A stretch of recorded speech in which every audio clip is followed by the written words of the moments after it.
Des consultations de haut niveau ont été engagées le 3 mars 2026 au Cap-Vert par la Commission préélectorale d'évaluation de la CEDEAO. Ces rencontres s'inscrivent dans la perspective des prochaines échéances électorales, notamment les législatives prévues le 17 mai et l'élection présidentielle fixée au 15 novembre avec un possible second tour le 29 novembre. La délégation a entamé ses travaux par une séance d'information à la représentation locale de la CEDEAO avant une rencontre au ministère des Affaires étrangères. Elle s'est également rendue au Centre multinational de coordination maritime Zone G pour échanger sur le contexte sécuritaire. D'autres consultations sont prévues avec les institutions électorales, les partis politiques, la société civile et les partenaires internationaux afin d'évaluer l'environnement préélectoral.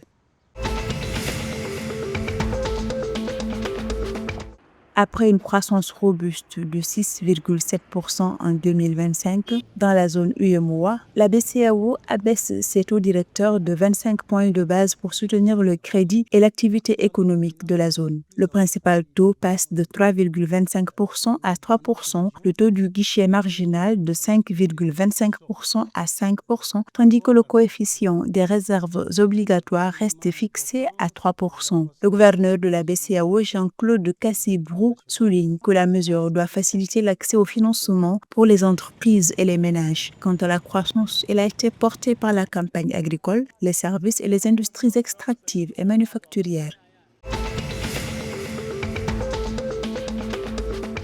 Le prix Bourchon du cacao pour la campagne intermédiaire 2026 en Côte d'Ivoire est fixé à 1 200 francs par kilogramme par le Conseil du café cacao, marquant une forte baisse par rapport aux 2 800 francs CFA par kilogramme de la campagne principale lancée en octobre 2025. Ce tarif s'appliquera de mars à août 2026 dans un contexte de saturation des stocks issus de la récolte précédente. Plusieurs observateurs estiment que le prix de 2 800 francs CFA par kilogramme avait été arrêté alors que les coûts mondiaux amorçaient déjà leur repli.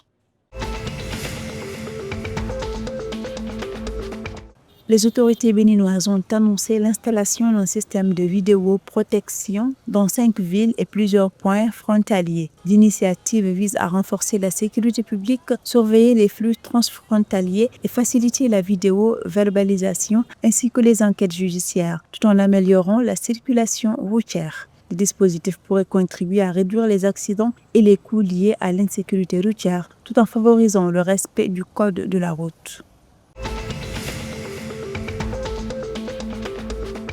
La première fenêtre internationale féminine de football de l'année a été rythmée par plusieurs matchs amicaux et tournois en Afrique et en Asie. À Rabat, le Maroc a battu le Burkina Faso 5-0 le 27 février avant de faire match nul 1-1 mardi 3 mars. Au Cameroun, les Lions indomptables ont partagé les points avec le Nigeria 1-0 et 1-3. La Côte d'Ivoire a enchaîné 2 victoires contre le Bénin, 2-1 et le Kenya 1-0, tandis que l'Algérie a remporté ses 2 confrontations face à l'Égypte par les scores de 3-0 et 3-2. Au Moyen-Orient, le Ghana domine Hong Kong et la Russie par les scores de 4-0. Le Bénin a battu le Kenya 2-0 à Ebimpe.